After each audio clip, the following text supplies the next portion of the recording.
Ladies and gentlemen, boys and girls, children of all ages, welcome back to another episode of Wear Many Hats. As you can tell, I'm very, very energised. I've had 2.5 weeks off work, I've been fishing, I've been camping, I've moved house, and I've painted and decorated and done all those things that you have to do when you do that. So I'm very energised. It's good to be back at work. I needed a break. Could you please like and share the podcast wherever you can? The more people that know about us, the more people that hear the stories and the content that we put out there, the more that we help the industry to grow and look to plug that skills gap that we're experiencing. Anyway, got a really interesting show for you here today. I am joined by Charlotte Fletcher, who is the chair of the Cheapside Business Alliance. Hello, Charlotte. How are you doing? Hi, I'm doing really well, thank you. Good to be here. Yeah, it's nice to have you here. You having a good day? Lovely day, thank you. Well, that's fantastic. Well, listen, thank you for joining us today, Charlotte. Look, I'll tell you what, I always like to start with an easy one.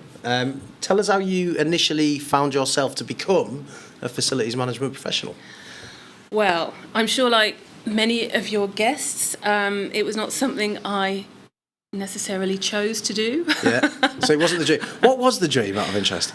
There wasn't really a dream. Right, okay. There was a dream to leave education. Yeah. I was not really good in school. Yeah. I got my GCSEs, I got my A-levels at sixth form college, and then that was it for me. Yeah. I wanted nothing more to do with the education system. Fair enough. I also was definitely looking for a career that was not in an office. That looked boring to me. Yeah. So I then succeeded to have a number of jobs that were badly paid, Yeah. where I was running around. I'm talking promotion work, bar work, pubs, restaurants, which actually you learn a lot. You learn a lot working. Develop in a those. significant amount of people skills doing that. You to be fair. certainly do. Yeah, You certainly do, and you get a bit of a thick skin, which is also quite useful as well. Yes, very much so. But then I realised I was poor and exhausted, and Poor and exhausted. I poor like and that. exhausted, and office work looked quite nice. You sit Yeah. down, you make cups of tea. I mean, it seemed quite good. So Chats by the water cooler. Exactly, Yeah, weekends exactly. off. Yes, I worked a lot of evenings and weekends. I started temping. Right. And I had no office skills, by the way. I hadn't bothered with any of that. Started temping, and actually one of the first jobs I got was to cover for a receptionist who hadn't showed up in a very exclusive building in Mayfair. Oh, really? Right. So I turned up there as a receptionist. Yeah. I don't know what happened to the girl who didn't turn up, but they kept me on. Right. And I started to learn about the building. Yeah. So there was a wonderful building manager called Anne Jolliffe.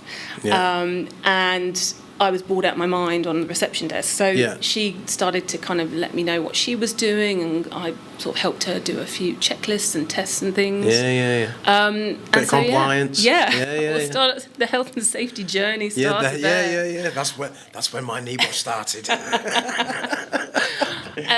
And I then got to know the property management team. So the surveyors would come into the building every so often, and I'd kind of chat to them. Yeah. And then really the turning point was when the building was being sold. Right. And the managing agent who I was working for then, Jones Lang LaSalle, was not going to be kept on. Okay. And so one of the surveyors, Ed Selleck, who has been my client in the past as well, so we've had a long history together. Oh, really? He asked me if I'd like to go and work in head office. Aye. And so I obviously asked the important question, is it more money? Yeah. Do I still have to wear this terrible uniform? Can I afford 3 holidays a year? Exactly. Yeah. And so I went to become a surveying executive for the shopping centre team. Wow. At Jones Lang LaSalle. Yeah. Many, many moons ago. And how did you find that at first? Was that quite challenging? Really challenging. Yeah. I think throughout my career, everything has been terrifying. Yeah. To start with, everything has been terrifying. But I suppose I've always had a kind of what's the worst that can happen mentality as well. So they sort of cancel each other out a bit. Yeah, true. Yeah. So yes, I was basically doing administration, which I'd never done, using Right. kind of computers on a regular basis. So yes, Yeah. it was. And surveying can be quite technical as well, can't it? So, I'm guessing that you had to do some technical tasks that you were probably like, my God, what is this? All the kind of legal stuff, they gave me these oldie English leases to read and then extract the data from, which was... I'm surprised you're still here. It was challenging, but, everything is when you start out, you know. Yeah. But then I started to... but what I really liked was that every Friday afternoon, every Friday lunchtime, they'd go to the pub. Back in the day. I remember that. I remember those days. And, and it would be a lot of fun. Yeah. Honestly, it was any excuse, birthday, new baby, a half-year celebration, whatever it was. Fridge got delivered today. Yeah, football team won. But it was fun times. And I was also being invited with the surveyors to go on the excursion to the shopping centres, basically, to take very bad minutes. Yeah. I had no shorthand, no skills whatsoever, so just pages and pages and pages of nonsense that I could. But I got to sit in on the management meetings. I got some exposure to kind of clients and how scary they were. And that's really good. That's a really good way to learn, though. I think it's the best 100%. way to learn. Yeah. I mean, absolutely. And then Did you mind me asking how old you were then? I was probably 25. So really very young to be, involved in all of that. So that's really nice. It's great that somebody took you under their wing and gave you that opportunity. 100%. And I also think that because I didn't go to university, so I wasn't kind of fighting with all the grads coming out, and I remember sort of seeing them when I was in Jones Lang as the admin, kind of seeing all these grads come, and then they'd all have to fight for a place, and whereas I suppose started at the bottom, but got some really, really good experience. But that's where I got to see that there were people who ran shopping centres. Yeah. and got to meet some of the management teams. Yeah. And actually through that then was how I then started my career in facilities, working in shopping centres. Yeah. So did you start as a shopping centre manager? Yes. Really? Yes. So you choppered straight in as a centre manager? Wow. What, 25? 20, it must have been probably a year or so after that. Wow. That's a lot of responsibility. Fair play to you. Yes. Yeah, because there's a lot to go into it, Anything where the public's involved, it's challenging. When I mentioned before about terrifying, that was really terrifying. Yeah, I bet, yeah. They basically couldn't find anyone else to run this small but difficult shopping centre. And I think they'd really scraped the barrel.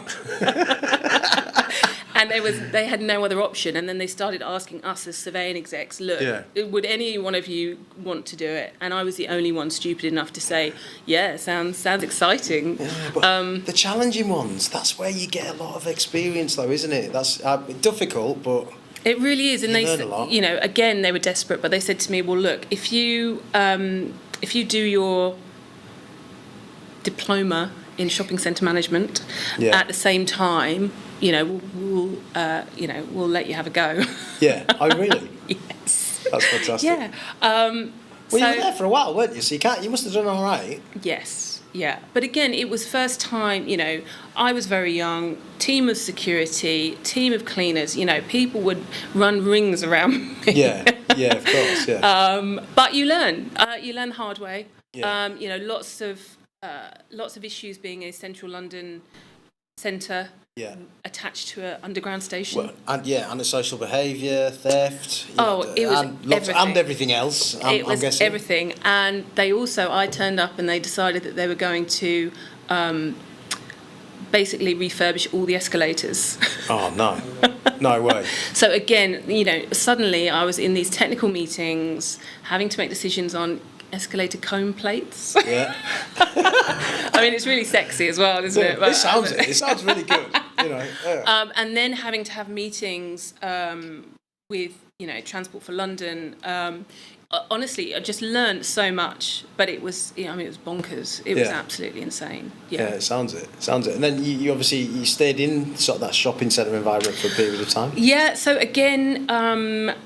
Someone that I'd worked with on the JLL team, I think had gone to work for Workman, and he said, "Oh, do you want to come and work with us? There's a shopping centre, it's a bit bigger." I think we know someone who we know some of the same people actually off the back of that, don't we? We do, yeah. And so I said, why not? Yeah. Even though it was quite a lot of a commute for me, but again, I saw it as progress. Yeah. It's a bigger centre, different challenges. So I went and did that for a few years. A bit of a step forward, effectively. Yeah. And how did you find that step up daunting or challenging, or was it easier than you thought because of the experience that you'd had in quite a difficult environment? I think that's it. I think because of the kind of stress and the sort of constant demands that there were from such a high volume footfall centre, which was West One. I think I didn't think, oh, well, anything else will be easy, but I did think, well, I've got quite a good grounding now. There's not that much that's going to shock and terrify me, really, that I can foresee. Well, give it time. Give it time, I suppose. Exactly. Okay, so and then obviously, you've operated in that space. How long did you operate in that sort of retail space for? Well, I think Two Rivers was a good 2 years, maybe 3 years. Really? And then there was an opportunity, I think it came through a recruiter who sort of rang me up and said, new centres being built in the city. And that, I live in East London, so, going from a sort of 2-hour door-to-door commute to Staines to something that I could possibly walk was going to be amazing. So my ears pricked up. And so that was when I applied for the role as centre manager at One New Change. Right. And so that was, again, another new terrifying situation because it was a development. So again, a very difficult interview process, and I don't know if anyone remembers or has dealt with Colette O'Shea from Landsec, but again, a formidable woman who you would never want to mess with. She was absolutely brilliant, but again, being interviewed by her was quite something. Quite intimidating. Yes. But I bet working with individuals like that was quite eye-opening, and was she some kind of like a bit of a mentor for you? I think because she was really more, headed up, that whole development and everything that went into it was her baby, really, and her design. So not so much that kind of regular direct contact, but she was, it was amazing to watch her speak, public speaking as you go through your career.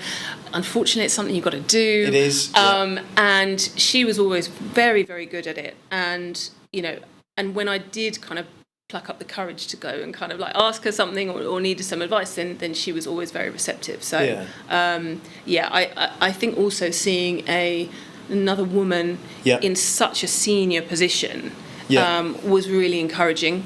Especially in FM. I mean, the industry is sometimes accused of being a very male-dominated space. And historically it has been, I suppose. I mean, you can't get away from that. It has been, hasn't it? But I do think that's changing. I think so. I think you see a lot more, specifically young women coming into the space and doing very, very well. Which is good. And I think it's brilliant. And I think there are so many different skills and different elements to sort of working in FM, and especially in shopping centres as well. And then you've got that retail exposure, and it's the customer experience, and it's, you have to wear many hats, but you jack of all trades, master of some, a few if you're lucky. But again, I think that multitasking element quite suits a lot of women. I agree. Well, you're far better at it than we are, to be fair. There are some many who are really good. I can't text and talk at the same time, Charlotte. Never mind anything else. My wife's always giving me crap for it. But I think especially nowadays, where actually the customer experience has, not just in shopping centres, but that's really come through in any kind of building where you've got, they're no longer just tenants, they're guests, they're customers. And seems to be a softer approach. Yes. And I think that's where actually having some more human skills is very useful. Yeah, of course. Okay, brilliant, good stuff.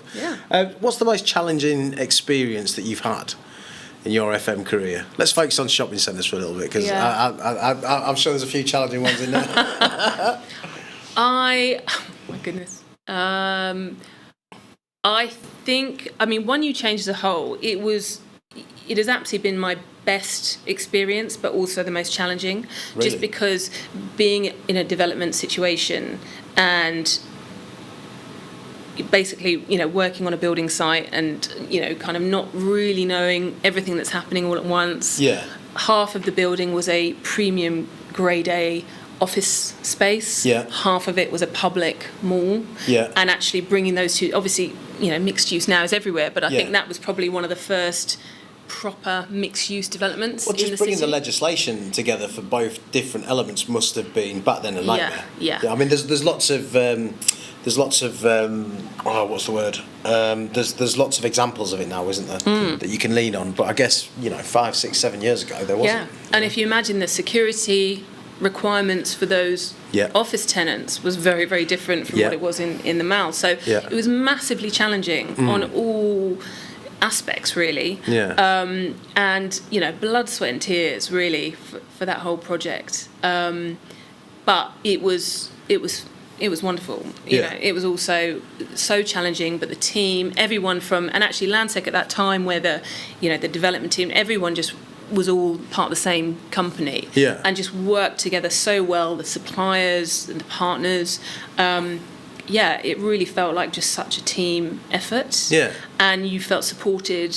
I think it was fantastic. But like I said, so many challenges. The first major one was the fact that there was a lower ground and a ground and a first floor for the retail, but we had to retrospectively build a staircase to the lower ground because no one could see the retail. You had 2 glass lifts at one end, which obviously took you up to Madison's and the roof terrace, and then you had some escalators down the St Paul's end, which took you up and down to the ground floor. But people don't move like that, and they don't want to go from there all the way to there. So there were a couple of sort of hidden lifts. The whole building was designed to look like a stealth bomber flying under the radar of St Paul's. That was the architect's vision, Jean Nouvel. Okay. He was a character as well. Stories for another time. But it was so stealth-like that you couldn't see certain things. It was very dark inside, and like I said, there was. You couldn't get down to the lower ground floor easily, and in shopping centres, one of the major rules is you got to see all the brands. If you go into any shopping centre, if you're walking on the middle level or the ground level, you can see the shops that are above you. And access is imperative, isn't it? Yes. So we hadn't long opened when we had to build a staircase right in the middle of the thing. So that was challenging. Did you have to go and get additional planning and things like that for that? Yeah. Was that quite complicated? It was. Yeah. Planning in general is really complicated, but again, I was really pleased to be involved in the process. And then again, we had to kind of retrospectively get planning for sort of signage and things that we hadn't really thought about until it was in use. Of course. So being part of those conversations really built my kind of experience as well. Right, okay.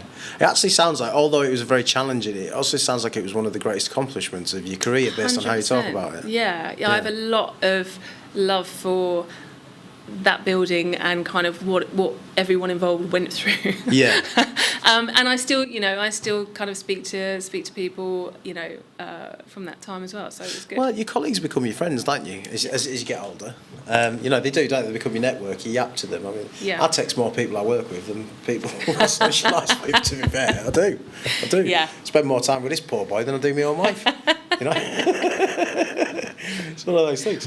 All right, so talk to me a little bit about the challenges, because I want to focus in a little bit on retail because we haven't had many people that operate in that space on the show. So I'd like to, if that's okay with you. Absolutely. What do you think about the challenges impacting retail right now with the rise of the Internet of Things, artificial intelligence, people shopping online?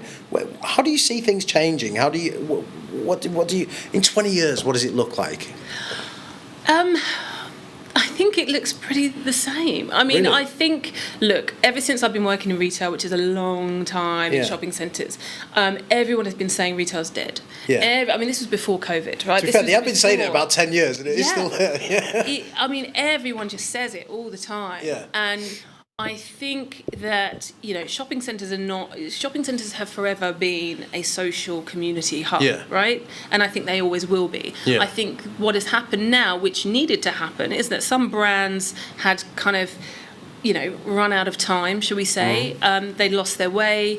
They had forgotten about the customer. They'd lost who they were as a brand, who they were trying to entice as a customer. And I think COVID sped up the pandemic sped up what was already happening, which was that the internet and shopping online had kind of taken off quite a lot, and then we were all forced to do it. Yeah. So I think it sped up the whole process, probably by about 5 years. I would agree with that, actually, yeah. And I think then people then, because you were only allowed to purchase online, then obviously the cracks began to show with that, and the frustrations about returning items and not getting what you saw.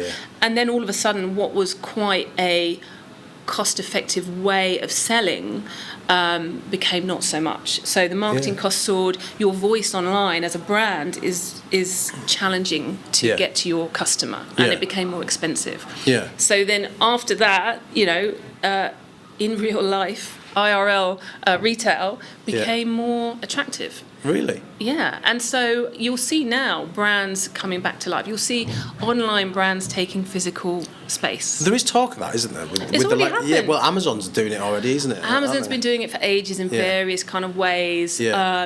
There was a shoe company which launched online called Allbirds, which was kind of sustainable shoes made from kind of natural products. They then obviously started taking physical stores. And I think for brands, it's about having a showcase. Yeah. You might still want to buy online because it's easy for you, but actually to connect with the brand is important. Yeah. And I think that's what people are realising now. So it may, retail spaces may change. Yeah. I think they already have changed, but I think shopping has gone on since the dawn of time. Marketplaces and people wanting somewhere to go and. So I think that will remain. But I think shopping centres have always provided more than just a box of shops. Yeah, I mean they're transitioning more towards leisure, aren't they? I think if you look at a modern shopping centre these days compared to the one I grew up with in Darlington, which was very different. There's a lot of bars, a lot of restaurants, a lot of things to do with kids, which I think is fantastic, which is reasonably cost effective. So it's good for families and the community and things like that. So it is evolving, isn't it? It's more mixed use leisure. Leisure, retail, housing. Even now, and commercial spaces, people can live, work, shop, eat, drink where they live. It's becoming a whole thing, isn't it? Yeah, it really is, and I think we'll see more of that. And I think a lot of people were buying up bargain basement price shopping centres, post pandemic, for the purpose of, let's hold them, let's get some planning to build some resi, to do some different things and kind of see what those plans kind of achieve.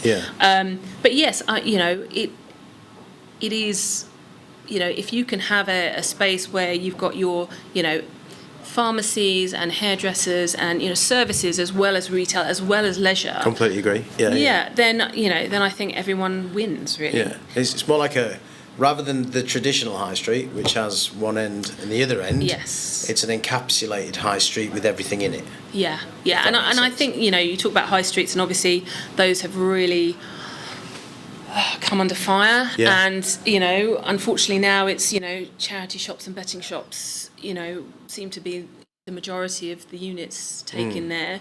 It's very, very difficult with high streets because there are so many multiple, often faceless owners of the units, whereas obviously in a shopping centre you have one owner generally, possibly two or three, but you're able to then make those decisions and be strategic with the direction you want it to go, whereas high streets, trying to find the landlords, of the different companies that might be involved in certain units, to even ask them some basic questions, let alone say, look, your unit's empty, we'd really like to do something in it, we'd really like to activate it, or put an art gallery for local artists, that is incredibly difficult, and that's the challenge. I've never heard it mentioned in that kind of way before, because all you ever see on it's the death of the high street internet. They don't talk about it in a meaningful, logical sense that people can understand. Yeah. So what do you think will happen to the high street then? Where do you, it's not just going to continue with charity shops and betting. I mean, it's difficult. I mean, we haven't sort of touched on bids as much yet, but we are going to, don't but we? I think bids have been really essential and I think there will continue to be, and especially in high streets, because they then are those added services to make them a nicer place to be. So, for your business rates, council tax, whatever, you'll get, the services provided by the local authority, but then the levy paid by those businesses in the footprint of the bid will then enable the bid to have additional security if needed, or, or a sort of... like they have in Cheapside, they've got the ambassadors who, wear a little bowler hats, and they are almost like tour guides, and then they can give visitors answers. They also do some really useful things, collect some data, about kind of cleansing and other things in the area. But I think, again, in high streets, making them nicer, putting the Christmas decorations up, or having, busking competition in the summer, or all these little things that make it a nicer place to be, which will then hopefully entice either prospective landlords to purchase, a few blocks of units, which then enables better conversations about how those units are used, whether it's the meanwhile use, which again, a charity, local schools can use them to activate something. There's lots of stuff going on with that, or actually leasing them to brands that are willing to take a chance on a high street. So more sort of community-driven endeavours, do you think? 100%. Do you think that's the best way to go about it? Yes. Because there doesn't seem to be a lot of places for people to go to as a community that they used to. I mean, I remember there being lots, but there doesn't seem to be the same these days. And again, shopping centres really, really have, they just do it as par for the course. Their community awareness and the way that they kind of give back to the community, is constant. That's just part of a shopping centre's DNA. No, it is, but they do, now that there's more focus with ESG, there's a bit more, I suppose, money around, CapEx funding from the landlords to say, we want to invest a little bit, let's do this. And so, they do some amazing things. They do, beehives on the roofs, and, local school kids can come and visit, get talks from the people who look after them. They always have job fairs, the big centres employ thousands of people, and they then actively help those retailers by having a big job fair for the local community to come to. They do all the kind of celebrations, throughout the year. All the charity stuff. So they've just been doing it for years, kind of under the radar. But it's good now that actually people are taking a bit more notice. So you'd say that sort of the ESG element, that they've kind of been doing that for 20 years, really. Donkey's years. Yeah, So absolutely. they've been way ahead of the curve. Yeah. And now everybody's just kind of catching up. Yeah. And I think, the shopping centre teams have got a lot to kind of give in terms of, other buildings, other properties, that customer experience, and that, again, just the sort of social engagement, the community piece that they've been doing for so long. Because you can't force a community, you have to sort of allow it to build up, and then just sort of be helping it and understanding what it needs from the sides. Because they're quite standalone as well. I mean, I've worked in shopping centres, on service provider side for a long time, but there's always a bit of a family feel to them, I think, in terms of the team that's within there, the security, the cleaners, the centre management, there does seem to be, and a lot of people that have been there for a significant period of time. I don't think there's many that I've been to where there isn't people that have been there 20, 30 years, or John from, down the street who's been here 26 years, that kind of, that kind of environment, which is quite nice. Yeah, it's lovely. And you're right. And I think, especially, security in a shopping centre is so hard. I mean, it is not a job that many people would want to do. No. Well, actually, and the cleaning, because let's just say you get all sorts. Oh, I bet, yeah. And I bet some of those toilets look all right. Oh, my goodness, yeah. And after a heavy Saturday. Oh, my goodness. And some really terrible things happen, And one of the things, and sorry to interrupt you, but I know that one of the things, because I've got friends that work in the space, suicide is a significant issue within shopping centres that have high-rise car parks, and a lot of centre managers, a lot of people, security officers, and correct me if I'm wrong, this is what I've been told, a lot of them do experience somebody who has either committed suicide or tries to commit suicide by working within that environment. Absolutely. Very sadly, it happens more often than people realise. Yeah. And you're right, where there's multi-storey car parks, where there's kind of high ledges, and, it is really, really difficult. And everyone gets training. Yeah. Everyone gets training. And I think, actually, that the service providers and partners, for the cleaning security have been doing really fantastic work in that space. But nothing can prepare you for when it actually then happens. No. And then it's the aftercare for those people who've unfortunately had to be involved, as well. But it's, all of life and, everyone in that shopping centre is, going through their own thing, or, you're either there to cause trouble or you're there to, unfortunately do something to yourself. It's pretty hard going. It is, yeah. It is. It's a difficult environment, and they don't get the plaudits they deserve. I don't think. Absolutely. And I'm just talking about the people that I know that have worked within that space, and it is a very challenging space. But they do it so seamlessly as well, because if you walk into most shopping centres, you have no idea about what's going on in the back. You have no idea, do you? Really? That's what you would hope. That's the aim. That's the goal, is to make it that seamless. And like you say, and I think that's where, your point about people work there for a long time, because actually a lot of those shopping centre directors and managers, thoroughly respect every single person who works in that huge team, and everyone is treated with the utmost respect and but also compassion, and because you are in this quite, like you say, tense and difficult at oftentimes it's a bit of a bubble, environment. Isn't it? Environment. It's a bit like a bubble. It is, and so when you have really challenging situations, it can bring teams closer together. And everyone's got each other's back, and that's really, really important. Everyone knows, if something goes down, everyone knows their role. Everyone knows what they're supposed to do. So they really do stress test a lot. The teams have endless kind of exercises, for what to do in these situations, in that situation, because it's really serious. It is. Like things like lost children. There's just loads of elements that you wouldn't necessarily think of that happen on a daily basis in environments like that. And you don't hear about it on the news, do you? You don't. It's not those kind of things. A person that I know that worked at a shopping centre in Gravesend actually, was talking to me about how somebody got on the top of the car park, and he was trying to talk that individual down, and he was trying to do it for about an hour and a half or something like that, and he thought it was working, and the individual just went, and he was just stood there. And I was like, oh God, I couldn't imagine it. It's crazy stuff, and we don't talk about things like that enough within the FM space, but there's some really sad things that happened, aren't they? They really are. They really are.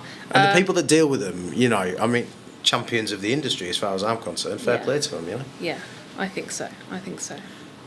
Anyway, that was a bit morbid. I do apologise, people. Anyway, moving on to, we touched on ESG. Yes. Okay. Obviously, shopping centre's been doing it for ages. Retail's been doing it for ages. You guys, you've got a badge. You know what you're doing. You've got it all sorted. How would you do it better? Well, look, I think if you were making a decision. I think on the social side, like I said, we've been doing it for a long time. I think, environmental. Look, there's only so much you can do with old stock. Yeah, true. to put it bluntly. So if you've got old buildings, that it's going to cost a huge amount. You do what you can with what you've got. Yeah. But unless there's some serious investment, and sometimes that's not the best decision. That's not the best direction to go. No. Then it's challenging. Yeah. So when you're building a new building. Yes, you can hit all those BREEAM targets and all the kind of health and safety and all the environmental excellence. So I think, on the E side, environmentally, I think it's very much the hand you're dealt with in terms of what your building capabilities are. But you can do the best you can. I think that's fair enough. I think that's a fair thing to say, I would say. And then I think, it's... people need to just be quite realistic about it as well. I think, and this might be a bit kind of controversial, maybe not, I don't know. But go on, we love controversy. When it comes to working with your suppliers and your third parties, if you're putting ridiculous targets that are unachievable, on these companies and yourselves by the fact of it, then everyone's going to have a bad time. Yeah. And then corners will be cut and promises will be broken and things, and it all tends to fall apart. Relationships will become fractious and jaded. So I think it's about listening to your service partners, and they're partners now. Less suppliers. Everyone calls them partners, and it should be a partnership. Yeah. But you employ them as your experts in the fields that you need, and you should then kind of listen to them in terms of what their supply chain looks like, how feasible certain targets might be. Everyone, you should have a challenge and you should have a stretch to achieve something, but when it becomes completely unattainable, everyone loses. Yeah, I completely agree. I do completely agree. Yeah. I think collaboration is the key, isn't it? Yeah. Working together to find a common solution. Yeah. To move things forward. Yeah. Which isn't always easy, because sometimes, even clients, partners, everybody's got somebody that they're working towards, aren't they? So sometimes it's quite difficult. But I think you are right, though. It becomes a lot easier if we work together on things. Yeah, and that just kind of goes for everything, doesn't it? Yeah. I mean, I think, I've been in the industry working in property management, a really long time, and I think there's been a bit of trust lost, I think, kind of throughout. And That's I think, if you trust the people that you work with, if the clients trust you, if you trust your partners, it oils the wheels and it makes things work so much better. Yes. You get results quicker, you can make decisions easier, and I just think that actually there's a bit of a hindrance sometimes with are they really doing what they say they're doing, and could we do it cheaper here, and could we, and so I think and that's obviously a procurement matter in itself. But the industry's become very procurement led over the last 10 years or so, hasn't it? Yeah. This is going to be a controversial statement. I'll ask you anyway, because I'll find out whether or not you think. Do you think that that's degraded the level of service that's being provided? Because it's become about pounds and pence? I think... I'm thinking about this one. It's a challenging question. I know, You can hear the cogs whirring. We can always edit it out. Look, I think, again, I've been around long enough where, the fashion is that you outsource everything. Yeah. And then the fashion is that everything comes in-house. Yeah. And then... 5-year cycle. Exactly. And I think time and effectiveness can be lost... Right. With continually trying to do that. Yeah. I think I don't know, but I can see both sides. I can see why people do it. Yeah. Again, I think it just goes back to trust, and I think it goes back to being realistic. Yeah. And I think if you are, get your price right. Understand what you're willing to pay for a service, and understand then what you get for that price. Yeah. And I think if you then start trying to demand, the next level of price, then you're in a mess. Yeah. You can't pay for a bronze service but expect a gold. Exactly. Yeah, exactly. Because, And look, the industry certainly, I myself, have found that you suffer with scope creep. A client will, very cleverly start to ask for this and very cleverly start to ask for that. And if something's gone wrong, as it always does, I mean, we're in property management. Yeah, I mean, of course. that is just life, right? Yeah. Something goes wrong, and then the client kicks off. But then you try and make it okay by offering them something. Yes. And then you're in a really tricky downward spiral. Yeah, that's true, isn't it? Yeah. So I think there needs to be and again, I do think that comes You've back. lost your leverage. You've lost your leverage, and I think again that comes back to trust and honesty. And sometimes you have to have some difficult conversations with people. Yeah. But hopefully that there's enough respect and trust there that they realise that you're being honest and open with them, and saying, hey, look, we messed up here.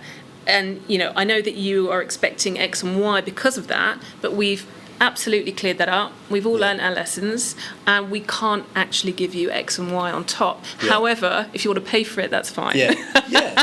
Well, I think transparency is the key, isn't exactly. it? I mean, if you say to somebody, we'd love to be able to do that for you, however, there's a cost implication. Yes. And then that individual says, well, we can't pay for it, then... The right and correct answer next is, well, you can't have it then. That is the reality, isn't it? Yeah. Because all that happens is you'll get a you know, if an organisation agrees to do something where, you know, it puts a strain on them financially, the level of service is just going to be poor. Exactly. Because no matter which way you look at it from a business perspective, you're going to want to pull whoever individual that is off that piece of work and send them to one that, you know, that is more profitable and a client's prepared to pay. You know, that, if that makes sense. Absolutely. So it's about finding the right balance, isn't it? You know. It really is. And I think, again, when it comes to, you know, leadership and, you know, working with your teams and then, you know, empowering the people, you know, you work with or who work for you to be able to kind of have those discussions and make those calls and those judgments as well. Of course, and I think, you know, I think that's really important. Yeah, really good. Okay. All right, so I suppose, you know, I've not really asked you any of our questions here, to be fair, Charlotte. We've just yatted for half hour. What lessons have you learned in your career that you would pass on to somebody else? Lessons, oh my goodness, so many. Ask more questions. Ask more questions, I think, is really important. You know, there isn't a stupid question. Just ask more questions until you feel satisfied. You've kind of got a good understanding. Yeah. I think be curious. That's how I've spent my career. You know, what do they do? How does that work? What's this? You know, be curious. And who, what, why, where, how, and when. Yeah. Because that has meant that I've always ended up with, you know, doing a job that I've really enjoyed and that I found really interesting, that I've learned a lot from other people around me. You know, that's been good. And also just be a bit courageous. Yeah. Not loads. Yeah. You know, that's asking too much. But, you know, what's the worst that can happen? Don't be risk averse. Put yourself out there a little bit. Yeah, and, you know, I think when we talk about leadership, again, you know, people, I think, stunt themselves because public speaking is a part of stepping up, you know, is a part of moving up that career ladder often. Yeah. And it is always terrifying, but it's a muscle that has to be worked. You know, the more you do it, the easier it becomes. It's never completely like, well, hey, can't wait to do another public speaking engagement, but it's... Unless you're me. Unless you're you. I love it, I do. You're just made for it. No, I do, I love it. I'm a professional attention seeker, so, you know, it's just one of those things. I've always quite enjoyed it. If I get an opportunity to present to a crowd, I'm in there, you know. We need more you. No, we don't, honestly. Be a little bit more Mark. No, modesty is the key, I think. Modesty is good. I do enjoy it, though. I enjoy watching people's reactions and things like that, especially when you say something that's quite pertinent. Yeah. And, you know, so I actually enjoy that element of it, and I don't get nervous about it, and I never have. Even when I was 18, if someone had said to me, "I want you to go present to 100 people in a nuclear physics conference," I'd have probably done it. I'd have been crap, but I'd have come out thinking I did a really good job. I was that type of guy. But you see, you'll succeed because there are so many more people who just wouldn't do it at all. So the fact that you then take on something that's I might not know what I'm talking about, but I'm going to give it a shot anyway. Is kind of what gets you. What gets you through. The lack of being embarrassed. See, I still get a bit nervous. I'll say yes to things, but I'll still get a bit nervous. But I think that's just a kind of an adrenaline almost. Yeah. And I you know, if you think of it as excitement rather than anxiety. It's about Train your brain. All I do is I turn the energy into a positive, you know what I mean? I help it drive me forward. You know? So, you know, and that's the only reason I do all right here. Well, I'm not great. I get it wrong as well sometimes. So. Hang on, you've gone from being super confident about it. No, but I know what my flaws are, and I know when I come out and I've done something wrong or I haven't said the right thing. But again, like, no one's perfect. Everyone makes mistakes, and that's how you're then better next time. And I think for some, you know, you just, you know, making mistakes is so important. Yeah, it is. Well, it's the way we learn, isn't it? Yeah. To be quite frank. Okay, so what's your biggest regret in your career? Do you have one? No regrets. No regrets? No regrets at all. I just, you know, I've generally just gone with the flow. I've just... someone said, "Do you want to do this?" I said, "That sounds exciting. I'm going to try that." Again, which has landed me in probably some interesting positions that I wouldn't have otherwise had. So you took a risk effectively. 100%. That risk paid off. Yeah. Yeah, and again, some things didn't work out as well as other things. Yeah. But I've learned from everything. Yeah. You know, and sometimes it's been really good learning. Well, certainly things about myself, about my limitations, or things that I perhaps am not, thought I would like to do, but perhaps didn't, in the end, care for so much. And actually about, learning from other people. Would I do it like that? Or why did someone do it like that? Yeah. So, I think no regrets, but just lots of learnings. Yeah? Well, that's important, isn't it? That's the main thing at the end of the day. Yeah. All right, well, look, that's the work bit over. Tell us a little bit about what you like to do outside of work, apart from travelling, because we know you like travelling. Well, I mean, that's it, really. Really? I honestly on a plane. Now, my carbon footprint, I have to say, I don't have kids, I don't have a pet, I don't have a car, so I'm okay. So you're carbon neutral. I'm carbon neutral. But yeah, I love to travel as often as I absolutely can. Other than that, oh God, the usual boring stuff. I love to see my friends and I just like to relax. I go to the gym. I think as you get older, you need to kind of keep yourself. I know going. that better than most in a minute. I'm currently on a weight loss journey, so I understand that. It's all about strength training. Yes, it's all about strength training. Yes, well done. And a Peloton. Oh no, I'm not. They're fantastic, I tell you. Oh my God. Great Pelotons. I tell you, you'll have a proper workout on them. 30 minutes. But I think actually investing in yourself, I don't think people do that enough. No, I agree. I think, you'll take your car for an MOT, or you'll be really concerned and you'll spend a fortune on your pets in the vet, but actually when it comes to spending time and money on your own being, I think, I think people should do that more. Well, listen, that brings us to the end of the podcast, Charlotte. How have you found it? Less terrifying than I thought. I said terrifying a lot, haven't I? No, I've really enjoyed it. It's been lovely. You're right, just having a chat. Yeah, you're just yapping to some northern idiot in a pub, isn't it? That's what it is. That's all it is, isn't it, to be fair? All right, well, listen, thank you very much. It's been an absolute pleasure. Thank you for your time. And hopefully we'll get you back again one day in the future. Thank you very much. It's been fun. Thank you. No problem at all. All right, listeners, that's the end of another fantastic episode. I'd like to thank Charlotte for joining us today. We didn't really discuss the bid in any great detail, but we'll probably do that next time. I'm sure we'll get her back on for a panel show or something. We could do a bid panel show, Charlotte, maybe. That sounds good. That'd be really interesting, wouldn't it? Yeah. Okay, but that's the end of another episode, guys. Thank you very much. We will see you next time. Take care. Bye-bye.